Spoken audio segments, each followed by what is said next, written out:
எல்லோருக்கும் வணக்கம்.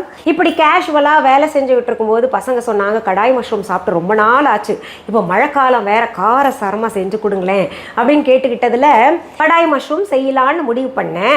அப்போது உங்கள் நினைவு வந்துருச்சு, சரி நம்ம செய்யறதான் செய்கிறோம், உங்களுக்கும் செய்து காமிச்சிடலாமே அப்படின்னு கடாய் மஷ்ரூம் இன்னைக்கு செய்து காமிக்க போகிறேன். முதல்ல அதற்கு தேவையான பொருள்கள் என்னென்ன அப்படின்றத பார்த்துடலாம். கடாய் மஷ்ரூமுக்கு தேவையான பொருள்களில் முதன்மையானது காளான், மஷ்ரூம்னு ஆங்கிலத்தில் சொல்லுவோம். அது மேலே ரவுண்டாக இருக்கும், அது 200 கிராம் எடுத்துக்கோங்க. அதற்கடுத்தது குடமிளகாய் 2 எடுத்துக்கோங்க, அது ஸ்லைஸ் பண்ணி வச்சுக்கோங்க நல்லா. அடுத்தது 1 டேபிள் ஸ்பூன் கரம் மசாலா. அடுத்தது 2 டேபிள் ஸ்பூன் பூண்டு பொடி பொடியாக நறுக்கியது. அடுத்தது 1 டேபிள் ஸ்பூன் கசூரி மேத்தி. அடுத்து பொடியாக நறுக்கிய இஞ்சி துண்டுகள் 1 டேபிள் ஸ்பூன். அடுத்து பொடியாக நறுக்கிய தக்காளி 2, பெருசாக 2 எடுத்துக்கோங்க, சின்னதாக இருந்துச்சுன்னா 3 எடுத்துக்கோங்க. அடுத்தது ஒரு பெரிய வெங்காயத்தை நீளமாக நறுக்கி வச்சுக்கோங்க, ரொம்ப தின் ஸ்லைசஸ் இருக்கணும். அடுத்தது குண்டு மிளகாய் எடுத்து அதில் விதை நீக்கி இப்படி துண்டுகளாக பண்ணி வச்சுக்கோங்க, 1-2 விதை இருந்தால் பரவாயில்ல. அடுத்தது காய்ந்த தனியா 1 டேபிள் ஸ்பூன். அடுத்தது பொடியாக நறுக்கிய பச்சை மிளகாய் 2, தேவையான அளவு எண்ணெய், தேவையான அளவு உப்பு. இப்போது செய்முறை எப்படின்னு பார்த்துடலாம். ஒரு கடாய் அடுப்பில் வச்சுக்கோங்க, அதில் மல்லி இருக்கு இல்லையா, முழு தனியாக போட்டுக்கோங்க. அது கூடையே கிள்ளி வச்சுருக்கோம் இல்லையா, மிளகா உடச்சி வச்சுருக்கோம் இல்லையா, அதையும் போட்டு சிவக்க வறுத்துக்கோங்க. நல்ல வாசனை வர்ற வரைக்கும் வறுத்துட்டு அதை ஒரு பவுலில் எடுத்துருங்க. கொஞ்சம் ஆற விட்டு நம்ம மிக்சியில் கொரன்னு அரைக்கணும். அதை ஆற விட்டுட்டு நான் இப்படி கொரன்னு மிக்சி ஜாரில் அரைச்சி எடுத்திருக்கேன். இந்த பதத்தில் இருந்தால் போதும், அப்போ தான் சுவையாக இருக்கும். அடுத்தது அதே வாணலியை சுத்தப்படுத்திக்கிட்டு நீங்கள் போதுமான அளவு எண்ணெய் ஊற்றிக்கோங்க.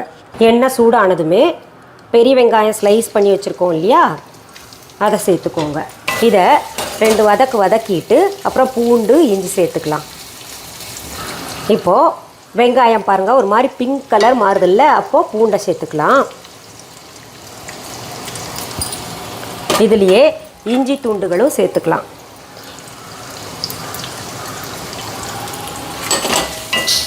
இதையும் திரும்ப நம்ம நல்ல பச்சை வாசனை போகிற வரைக்கும் வதக்கணும். பச்சை வாசனை போயிடுச்சு, நிறம் மாறாமலும் இருக்கணும், அதை நம்ம பெரட்டி போடணும். அதில் இப்போ நம்ம பச்சை மிளகாயை சேர்த்துக்கலாம். அடுத்தது இந்த குடமிளகாய் நம்ம ஸ்லைஸ் பண்ணி வச்சுருக்கோம் இல்லையா, அதையும் சேர்த்துக்கலாம்.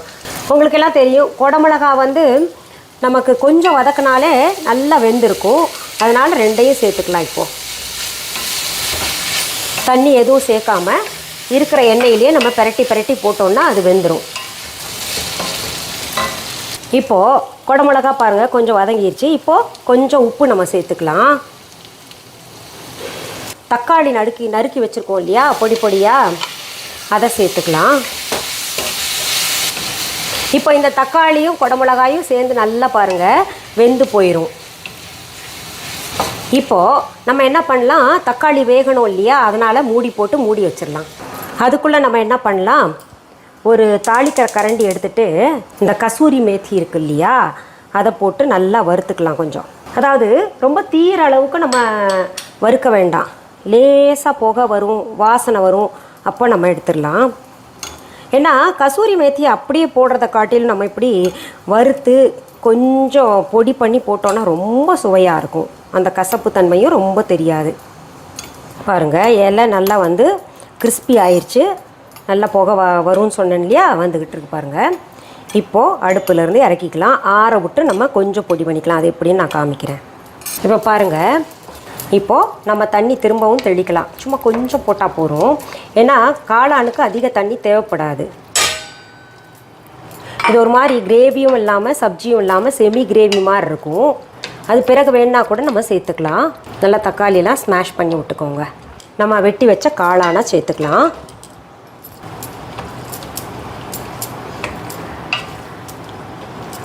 இப்போ நல்லா கலந்து இதை மூடி போட்டு திரும்ப இந்த காளான் வேகிறதுக்கு மூடி வச்சிடலாம். இப்போ காளான் கூட இருக்கிற மாதிரி தெரியும், இப்போ பாருங்கள் கொஞ்சம் சுருங்கி போயிட்டு சரியாக இருக்கும், கிரேவியெல்லாம் பதத்தில் கூடி வரும். நம்ம மசாலாலாம் பிறகு சேர்த்துக்கலாம். இப்போது நம்ம வெந்துருச்சான்னு பார்ப்போம். இந்த பாருங்கள் வெந்து நல்லா ஜூஸ் விட்டுருக்கு. இந்த காளானுக்கே என்ன ஒரு தன்மை இருக்குன்னா, நம்ம கொஞ்சம் தண்ணி தெளித்தாலே போதும், நல்லா அதுவே இன்னும் கொஞ்சம் தண்ணி விடும். பாருங்கள் 5 நிமிஷத்துலேயே நல்லா சுருங்கிருச்சு. கிட்டத்தட்ட 3 to 5 நிமிஷம் தான் எடுக்கும். நல்லா வெந்துடும். இன்னும் கொஞ்சம் வேகணும். நம்ம என்ன பண்ணலாம், இப்போது பவுடர் சேர்த்துக்கலாம். அரைச்சி வச்சுருக்கோம் இல்லையா மசாலா பவுடர், இந்த தனியாவும் மிளகாயும் அதை சேர்த்துக்கலாம். நல்ல கலர் வந்துருச்சு பார்த்தீங்களா. நீங்கள் ஹோட்டல்லலாம் சாப்பிடுவோம் இல்லையா, அதே நிறம் வந்துருச்சு. இது ஈஸி அண்ட் டேஸ்ட்டாகவும் இருக்கும். திரும்பவும் நம்ம மூடி போட்டு மூடி வச்சிடலாம். இன்னும் கொஞ்சம் வேகணும். இந்த மசாலாலாம் சாரணும். 2 நிமிஷம் ஆயிடுச்சு.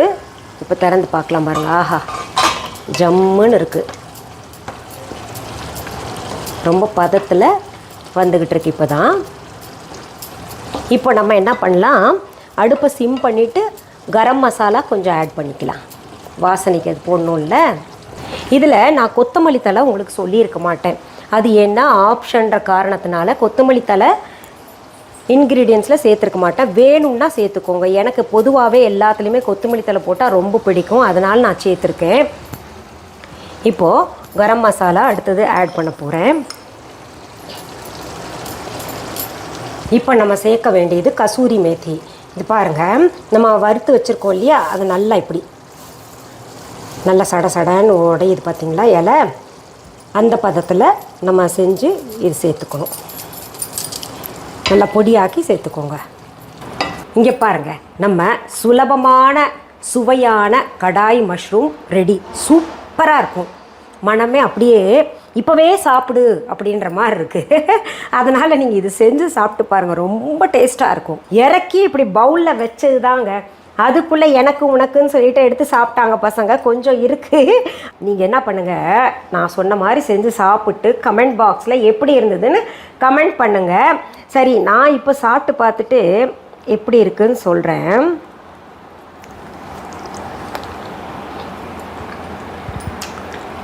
ஆஹா, இந்த மழைக்கும் அதுவுமா காரமாக இருக்குது, ரொம்ப எதமாக இருக்குது, சுவையாக இருக்குது, ரொம்ப பக்குவமாக இருக்குது. இது பொதுவாகவே ரெஸ்டாரண்ட் போனால் ரெசிபி மெனு கார்டு கொடுப்பாங்க. அதில் பசங்களுடைய சாய்ஸாக இருக்கிறது கடாய் ரெசிபி, கடாய் பன்னீர், பன்னீர் பட்டர் மசாலா, பாலக் பன்னீர், இந்த மாதிரி இருக்கும்.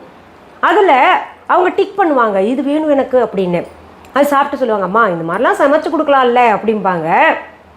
அப்போ அம்மா எனக்கு தெரியாதேம்மா, இதெல்லாம் ஹோட்டலில் வந்தால் தான் கிடைக்கும் அப்படின்னு சொல்லிட்டு சொல்லுவாங்க. ஆனால் நம்ம வீட்டு கிச்சனில் இருக்கக்கூடிய பொருள்களை வைத்தே விதவிதமாக சமைக்கலாம். அதாவது ஸ்டார் ஹோட்டலில் சமைக்கிறது, ரெஸ்டாரண்ட்டில் சமைக்கிறதெல்லாம் நம்ம சமைக்கலாம். அதுக்காக தான் பார்த்திங்கன்னா ஒவ்வொன்றா நான் அப்பப்போ செய்து காமிக்கிறேன். இது ஒரு பெரிய வானத்திலேருந்து குதிச்ச ரெசிபி கிடையாது. நீங்களும் செஞ்சு பார்த்துட்டு எனக்கு கமெண்ட் பாக்ஸில் கமெண்ட் பண்ணுங்கள். மீண்டும் அடுத்த பதிவில் சந்திக்கும் வரை நன்றி, வணக்கம். அன்பான வாடிக்கையாளர்களே, உங்கள் விஹா ஸ்டோரில் பூஜை பொருட்கள், சிலைகள், ராசிக்கற்கள், வாஸ்து பொருட்கள், விதைகள், பாரம்பரிய அரிசி வகைகள், சிறுதானியங்கள், ஆர்கானிக் பொருட்கள், மூலிகை எண்ணெய், மளிகை பொருட்கள், மரச்செக்கு எண்ணெய், மரப்பொருட்கள், வெள்ளி ஆபரணங்கள், கிஃப்ட் ஆர்டிகல்ஸ், காட்டன் மற்றும் பட்டு புடவைகள், காட்டன் சுடிதார்கள், பட்டு பாவாடை, குழந்தைகளுக்கான விளையாட்டு பொருட்கள், ஹை குவாலிட்டி இமிடேஷன் நகைகள், வீட்டு உபயோக பொருட்கள், ஜூட் பேக்ஸ், ஹேண்ட்மேட் சோப்ஸ், அழகு சாதன பொருட்கள், சிறுதானிய பிஸ்கெட்டுகள், ஹோம் அப்ளையன்சஸ், இன்னும் பற்பல பொருட்கள் விற்பனைக்குள்ளது. விஹா ப்ராடக்ட்களை நீங்கள் வாங்க விரும்பினால் அது எங்களுடைய viha.online வெப்சைட் மற்றும் சென்னை ராஜா அண்ணாமலைபுரத்தில் உள்ள எங்கள் விஹா ஸ்டோரில் மட்டுமே கிடைக்கும் என்பதை தெரிவித்துக் கொள்கிறோம். வேறு எந்த ஆன்லைன் வெப்சைட்களிலும் விஹா ப்ராடக்ட்கள் விற்பனைக்கு கிடையாது என்பதை நீங்கள் கவனத்தில் கொள்ள வேண்டும். எங்கள் விஹா ஸ்டோரின் விலாசத்தை கண்டறிய கூகுள் மேப்ஸில் விஹா ஸ்டோர் என்று டைப் செய்தால் வழியை கண்டறியலாம்.